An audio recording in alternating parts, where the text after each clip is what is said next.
隨時起步。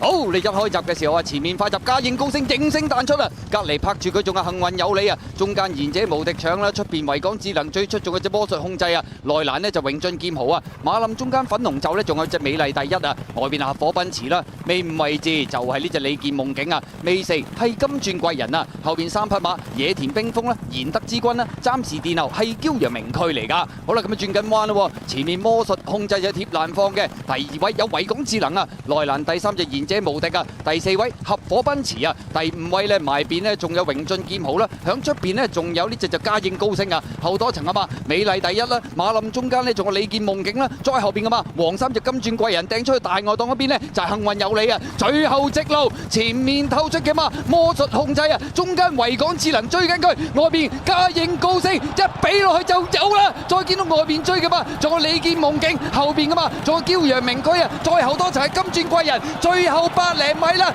嘉應高升以一個非常無敵嘅姿態收姜贏出呢場主席短途獎啊！真係認真厲害啊！今場賽事仲要有少少改咗個跑法啦，大約跟住個第四位入彎攞咗出去中檔嚟追啊！而今場賽事直落已經贏晒3場噶啦，首先係百週年紀念短途杯，再嚟攻下咗女王銀禧紀念杯，嚟到今場主席短途獎成功，咁啊真係三料冠軍，成為三冠短途王，4個字形容晒，實至名歸。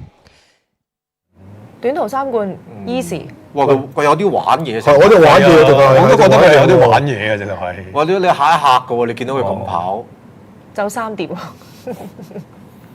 試下唔係咁樣跑得唔得先啊？試下咯，試下有啲咩可以阻擋到佢。你最難留佢最都係打得入正個倉都曉，又唔係佢贏，搞震呢度。輕鬆到不得了啊！嘉應高升。咪都係熱熱地嗰啲腳都係熱熱地啊！仲有最正路兩隻腳啊，直頭。李健夢境驕陽名區。啊！但係港隊嗰隻賢者無敵有驚喜喎，跑你4啊！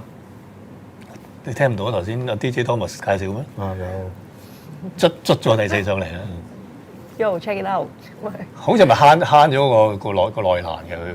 唔係我俾嘉應高升嚇親啊，所以抄唔到。佢做咩嘢啊？你想點喎？究竟啊？1268嘅順序賽果。好似前面放頭嗰紮散晒。